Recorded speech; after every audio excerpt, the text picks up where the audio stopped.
ತಂದಾನೇ ನನಿತಾನ.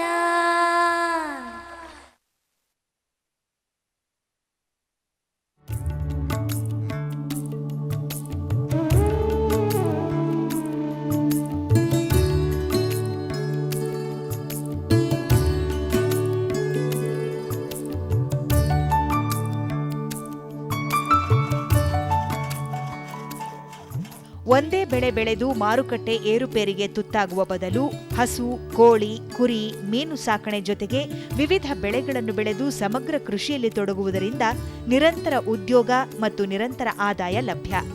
ಇದನ್ನು ಮನಗಂಡ ಬಾಗಲಕೋಟೆ ಜಿಲ್ಲೆಯ ಬದಾಮಿ ತಾಲೂಕಿನ ಕೊಟ್ನಳ್ಳಿ ಗ್ರಾಮದ ಶಿವಪ್ಪ ಹನುಮಪ್ಪ ಹಾದಿಮನಿಯವರು ತರಕಾರಿ, ಶೇಂಗಾ, ಕಬ್ಬು, ದ್ವಿದಳ ಧಾನ್ಯ ಬೆಳೆಗಳನ್ನು ಬೆಳೆಯುವುದರ ಜೊತೆಗೆ ನಿಂಬೆ, ತೆಂಗು, ಸಾಗುವಾಣಿಯಂತಹ ವಾಣಿಜ್ಯ ಬೆಳೆಗಳನ್ನು ಬದುವಿನ ಸುತ್ತ ಬೆಳೆದು ಭೂಮಿಯ ಸದ್ವಿನಿಯೋಗ ಮಾಡಿಕೊಂಡಿರುವುದು ವಿಶೇಷ. ಈ ಸಮಗ್ರ ಕೃಷಿ ಒಳಗೆ ಮನೆಗೆ ಏನೇನು ಬೇಕು ಎಲ್ಲ ಬೆಳ್ಕೊತಿದ್ವಿ. ಬೆಳ್ಳುಳ್ಳಿ ಬೆಳ್ಕೊತಿದ್ವಿ, ಉಳ್ಳಾಗಡ್ಡಿ ಬೆಳ್ಕೊತಿದ್ದೀವಿ, ಮತ್ತು ಕಾಯಿಪಲ್ಲೆ ಬೆಳ್ಕೊತೀವಿ, ಮೆಣಸಿನ್ಕಾಯಿ ಬೆಳಿತೀವಿ, ಟೊಮೆಟೊ ಬೆಳಿತೀವಿ, ಕೊತ್ತಂಬರಿ ಸೊಪ್ಪು, ಮೆಂತ್ಯ ಸೊಪ್ಪು ಇವೆಲ್ಲ ಮನೆ ಸಲುವಾಗಿ ಹೆಚ್ಚಾದ್ದನ್ನು ನಾವು ಮಾಡ್ತಿದ್ವಿ. ಟೋಟಲ್ 9 ಎಕರೆ ಜಮೀನಿದೆ. ಎಲ್ಲ ನೀರಾವರಿ ಮಾಡ್ತಾಯಿದ್ವಿ ನಾವು. ಒಂದು ಕೊಳವೆ ಬಾವಿ ಇದೆ, ಇನ್ನೊಂದು ನದಿಯಿಂದ ಪಂಪ್ಸೆಟ್ ತೊಗೊಂಡ್ಕೊಂಡಿದ್ವಿ. ಬೋರ್ವೆಲ್ಲಿಂದ ನಮ್ಮ ನೀರು ಸಾಕಷ್ಟು ಆಗಲಿಲ್ಲ. ಆನಂತರ ನಾವು ನದಿಯಿಂದ ಮಲಪ್ರಧಾನ ನದಿಯಿಂದ ಒಂದು ಮೋಟ್ರವನ್ನು ಕುಂಡಿಸ್ಕೊಂಡು ಅಲ್ಲಿಂದ 1.5 ಕಿಲೋಮೀಟರ್ದಿಂದ ನೀರನ್ನು ನಾವು ನಮ್ಮ ಒಂದು ದೊಡ್ಡ ಒಂದು ಆಳವಾದ ಬಾವಿ ಇದೆ, ಆ ಬಾವಿಗೆ ಕಲೆಕ್ಟ್ ಮಾಡಿಕೊಂಡು ಅದರಿಂದ ಮತ್ತೆ ಒಂದು ಮೋಟ್ರ್ ಕುಂಡಿಸ್ಕೊಂಡು ಇಡೀ ಹೊಲಕ್ಕೆ ನಾವು ಸಮಗ್ರ 9 ಎಕರೆಗೂ ನೀರಾವರಿ ಮಾಡಿಕೊಂಡು ತಮ್ಮ ತೋಟಕ್ಕೆ ಸ್ಪ್ರಿಂಕ್ಲರ್ ಮೂಲಕ ನೀರು ಒದಗಿಸುತ್ತಿರುವ ಹಾದಿಮನಿಯವರು ಇದರಿಂದ ಕಳೆ ಮತ್ತು ರೋಗ ನಿಯಂತ್ರಣ ಸಾಧ್ಯ ಎಂದು ಅಭಿಪ್ರಾಯಪಡುತ್ತಾರೆ.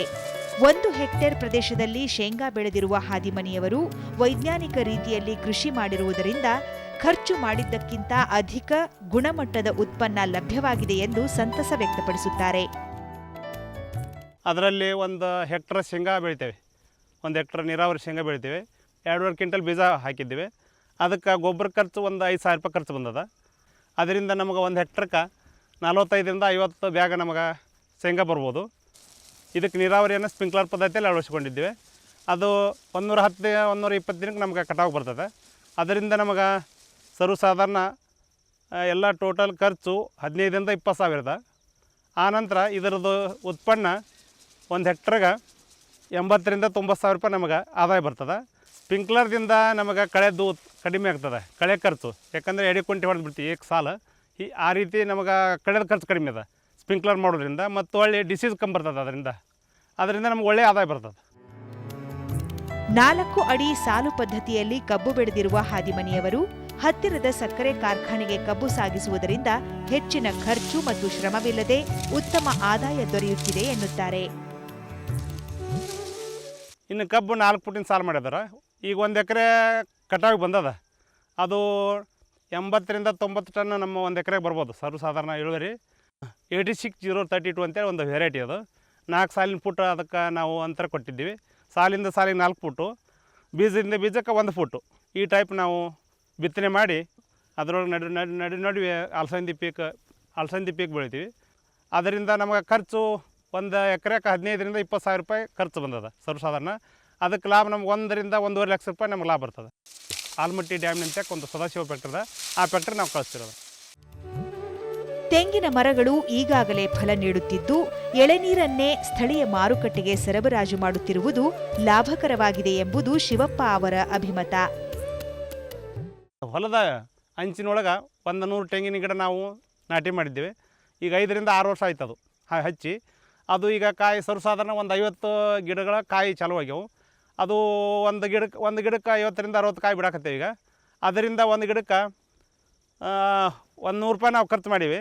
ಅದಕ್ಕೆ 1 ಗಿಡದಿಂದ ನಮಗೆ 800ರಿಂದ 1000 ರೂಪಾಯಿ ನಮ್ಗೆ ಲಾಭ ಅದ.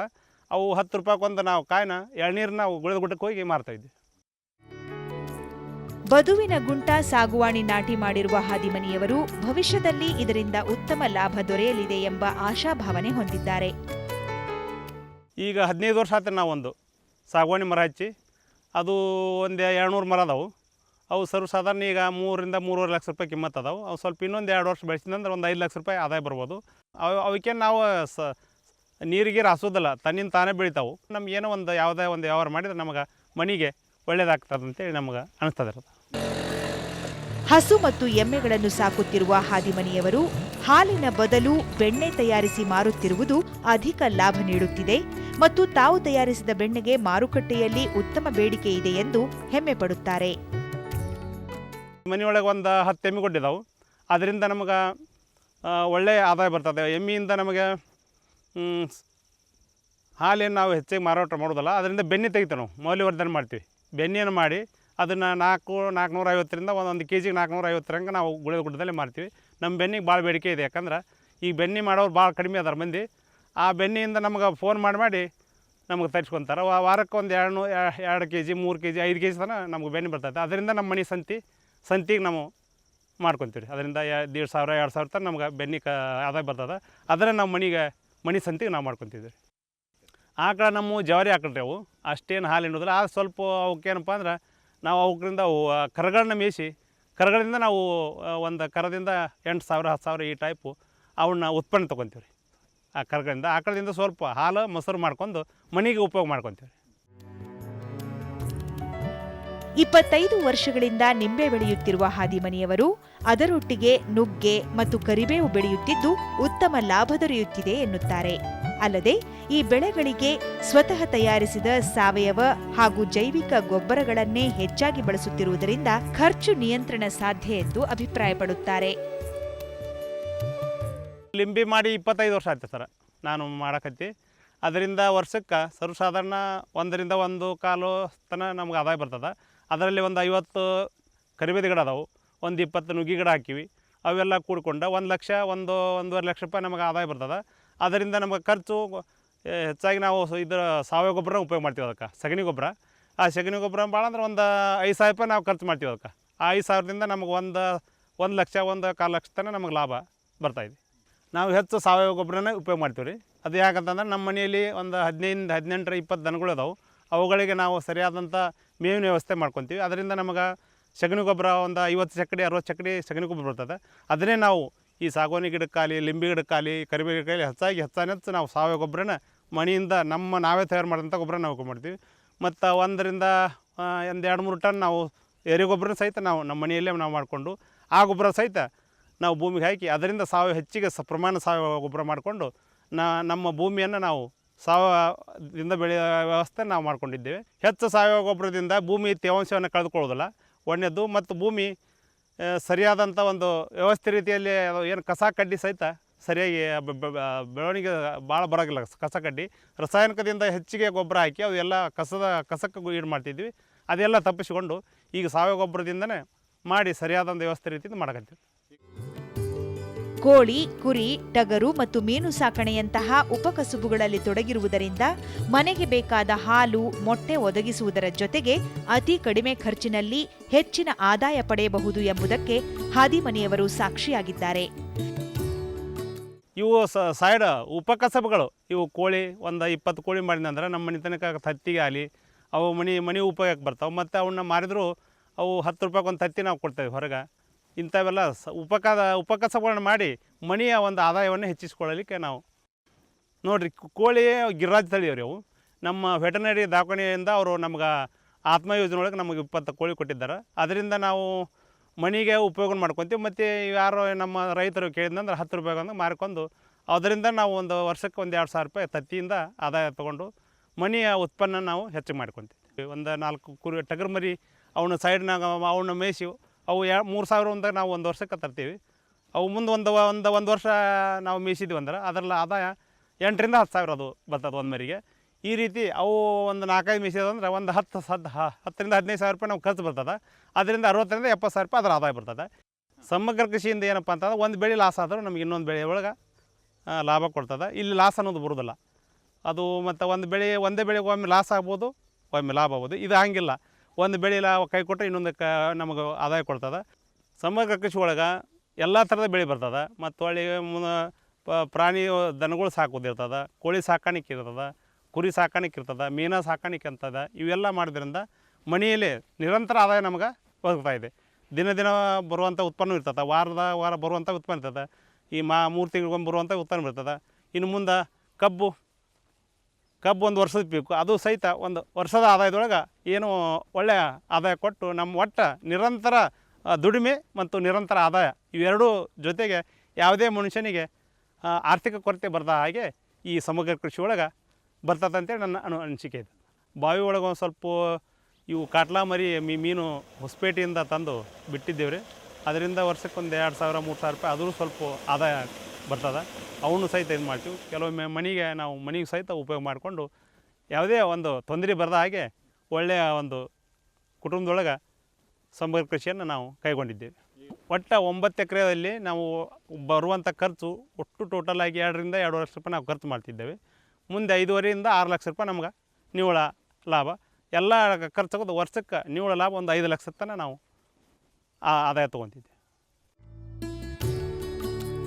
ಅನುಕೂಲವಿರುವ ರೈತ ಬಾಂಧವರು ಹಾದಿಮನಿಯವರಂತೆ ಸರ್ಕಾರಿ ಸವಲತ್ತುಗಳ ಸದುಪಯೋಗ ಪಡೆದು ತಜ್ಞರ ಸಲಹೆ ಮೇರೆಗೆ ಸಮಗ್ರ ಕೃಷಿ ಕೈಗೊಳ್ಳುವ ಮೂಲಕ ಲಭ್ಯ ಭೂಮಿಯ ಸದ್ಬಳಕೆ ಮಾಡಿಕೊಂಡು ಆರ್ಥಿಕ ಸಬಲತೆ ಕಾಯ್ದುಕೊಳ್ಳಬಹುದು. ಸರ್ಕಾರ ಇಲಾಖೆಯಿಂದ ನೋಡಿ ಸರ ಒಂದು ಬಯೋಡೈವರ್ಸಿಟಿ ಮಾಡ್ಕೊಂಡಿವಿ ರೀ. ಅದಕ್ಕೆ 60,000 ರೂಪಾಯಿ ಟೋಟಲ್ ಖರ್ಚದ. ಅದರಿಂದ ಸರ್ಕಾರಿ ಸಹಾಯಧನ 30,000 ರೂಪಾಯಿ ನಮ್ಗೆ ಕೊಟ್ಟಾರ. ಅದರಿಂದ ಒಂದು ಸಹಾಯಧನ ತೊಗೊಂಡಿವಿ ರೀ. ಮತ್ತು ಒಂದು ಕೋಳಿ ಅವು ಒಂದು 1,000 ರೂಪಾಯಿ ಕಿಮ್ಮತ್ತವು. ಅವನು ಸಹಿತ ಒಂದು ಏನು ಟ್ರಾನ್ಸ್ಪೋರ್ಟ್ ಚಾರ್ಜ್ ಅಂತ ಒಂದು 200 ರೂಪಾಯಿ ಅಷ್ಟು ತೊಗೊಂಡಾರ. ಅದರಿಂದ ಸಹಿತ ನಾವು ಒಂದು ಒಳ್ಳೆಯ ಆದಾಯ ತೊಗೊಂಡಿವಿ. ಈ ಕೆಲವೊಂದು ಇವು ಮಡಿಕೆ ಕುಂಟಿ ಇವೆಲ್ಲ ಸರ್ಕಾರಿ ಸಹಾಯದೊಳಗೆ 50% ಸಹಾಯದೊಳಗೆ ಅವನು ಮಡಿಕೆ ತೊಗೊಂಡಿವಿ, ನೇಗಲ ತೊಗೊಂಡಿವಿ. ಇವು ಕೆಲವೊಂದು ಸಿಟಿ ಕಾಂಪೋಸ್ಟ್ ಅಂತ ಬರ್ತಾವೆ. ಆ ಸಿಟಿ ಕಾಂಪೋಸ್ಟ್ ಸಹಿತ ನಾವು ತೊಗೊಂಡು ನಮ್ಮ ಬೆಳೆಗಳಿಗೆ ಉಪಯೋಗ ಮಾಡ್ತೀವಿ. ಸರ್ಕಾರದ ಸವಲತ್ತುಗಳ ಕೆಲವೊಂದೆಲ್ಲವೂ ನಾವು ಪಡ್ಕೊಂಡಿದ್ದೀವಿ. ಅದರಿಂದ ನಮ್ಗೆ ಒಳ್ಳೆಯ ಉಪಯೋಗ ಆಗಿದೆ. ಸರ್ಕಾರಿ ಇಲಾಖೆಗಳ ಅಧಿಕಾರಿಗಳಿಗೂ ಸಹಿತ ನಮಗೆ ಭಾಳ ಒಳ್ಳೆಯ ಸ್ಪಂದನೆ ಕೊಡ್ತಾರೆ. ಅವ್ರು ಏನು ಹೇಳ್ತಾರೆ ಆ ಟೈಪ್ ಮಾಡಿದ್ರೆ ನಮ್ಗೆ ಅಗದಿ ನಮ್ಮ ಹೊಲ ಒಳ್ಳೆಯ ಬೆಳೀತೈತಿ. ಅವರ ಸಲಹೆ ಮೇರೆಗೆ ನಾವು ಅವರ ಒಂದು ಕಾಂಟ್ಯಾಕ್ಟ್ ಮೇರೆಗೆ ನಾವು ಎಲ್ಲ ವ್ಯವಸ್ಥೆಯನ್ನು ಮಾಡ್ಕೊಂಡು ಹೊಂಟೀವಿ. ಈ ವ್ಯವಸಾಯ ಮಾಡೋದ್ರಿಂದ ಯಾವುದೇ ಒಂದು ಹಾನಿಕರ ಇಲ್ಲ.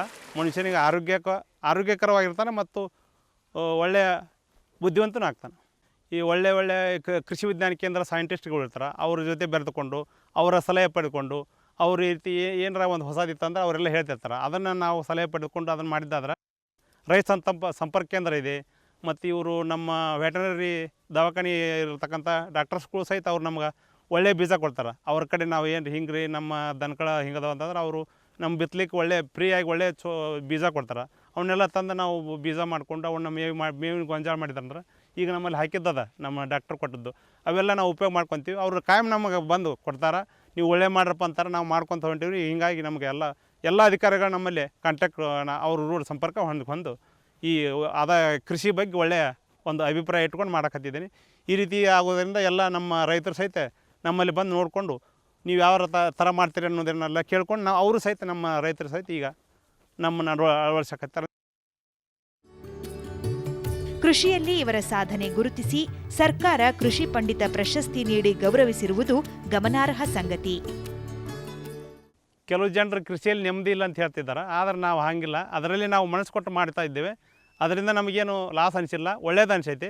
ಹೀಗಾಗಿ ನಾವು ಇದರೊಳಗೆ ಕೃಷಿ ಪಂಡಿತನಾಗಿ ಸರ್ಕಾರದಿಂದ ಒಳ್ಳೆಯ ಶ್ರೇಷ್ಠ ಕೃಷಿಗೆ ಎನಿಸಿಕೊಂಡು ಚೀನಾ ದೇಶಕ್ಕೆ ಸಹಿತ ಹೋಗಿ ಅಲ್ಲಿಯ ಕೃಷಿ ಬಗ್ಗೆ ನೋಡಿಕೊಂಡು ಬಂದು ಅದೇ ರೀತಿ ನಾವು ಇಲ್ಲಿ ಒಳ್ಳೆಯ ರೀತಿ ಮಾಡಬೇಕು. 4 ಜನರೊಳಗೆ ನಾವು ಬಾಯೋಗಿ ಬರ್ಬೇಕಂತೇಳಿ ಆ ಎಲ್ಲ ವ್ಯವಸ್ಥೆನ ನಾವು ಮಾಡಿಕೊಂಡು ನನಗೆ ಕೃಷಿ ಮಾಡಬೇಕಂತ ಮೊದಲಿಂದ ನಮ್ಮ ತಂದೆಯವರ ಕಾಲದಿಂದ ನಮ್ಗೆ ಅವರು ಕಲಿಸ್ಕೊಟ್ಟಂಥ ಒಂದು ಪಾಠ.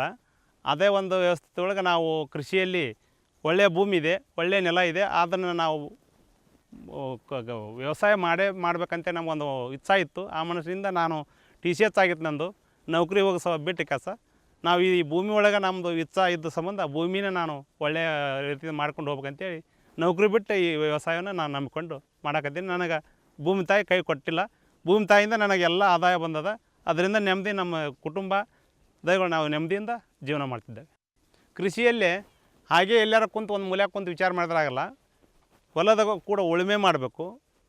ಉಳುಮೆಯಿಂದ ಮತ್ತು ಹೊಳ್ಳಿ ಆ ಪೀಕ್ಗಳನ್ನು ನೋಡ್ಬೇಕಾದ್ರೆ ಡೈಲಿ ಮಾರ್ನಿಂಗ್ ದಿವಸ ಮುಂಜಾನೆ ಆದ ಕೂಡಲೇ ಹೊಲಗಳ ಬಗ್ಗೆ ಸ್ವಲ್ಪ ಕಾಳಜಿ ವಹಿಸಿ ಎಲ್ಲಿ ಏನಾಗ್ಯದ, ಎಲ್ಲಿ ಹುಳ ಬಿದ್ದದ, ಏನದ ಅಲ್ಲೆಲ್ಲ ವಿಚಾರ ಮಾಡ್ಕೊತ ಹೋದ್ರೆ ಅದ್ರ ಬಗ್ಗೆ ಎಲ್ಲ ನಾವು ಒಳ್ಳೆಯ ಒಂದು ನಾಲೆಜ್ ಬರ್ತದೆ.